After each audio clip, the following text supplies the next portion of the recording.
Do'stlar, 6730 dollarga olingan Honda Cryder avtomobili.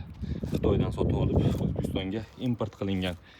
Mana shularga hech tushunmayman. Mana bu yerda ham narxi yozilgan bo'lsa kerak. Yo'q, buniki yozilmagan ekan. 1 tonna 290 kilogramm ekan yozilgan. Ko'plarda narxi turibdi 6730 dollar. Bu yerda Onyxlar ham turibdi. Onyxlar o'zi zanglashni boshlagan. Mana bu yerda bittasini ko'rsataman sizlarga, o'rtoqlar.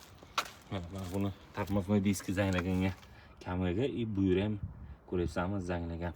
Onyxlar rosa ko'p bu yerda, Honda Cryderlar ham ko'p. 2023-2024 avtomobil. Bu yerda damlari ham chiqib yotibdi. Harakat qilaman hozir izlashga egasini topib, agar xohlasangiz Telegram kanaliga podpiska bo'lib qo'ysangiz, buni problemalari bo'lsa, problemalarni aytaman.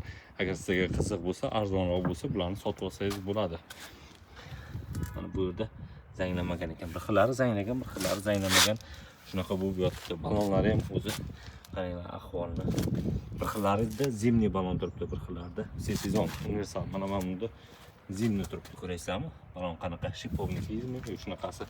Tochkalardan bilsak bo'ladi qachon chiqqanini buni. Bir xillari 2023, bir xillari 2022-yil chiqqan. Uzoq vaqtdan beri turibdi. U tomonda ham Onyx bor. Nima deysiz o'rtoqlar? Qiziqmi? U tomonlarda ham bor. Redline versiyasi menimcha. O'zbekistonda, mana Toshkentda turibdi. Nima muammo? Mana bu shuncha arzon ekan. 6730 dollarga olingan, Xitoydan olingan avtomobil.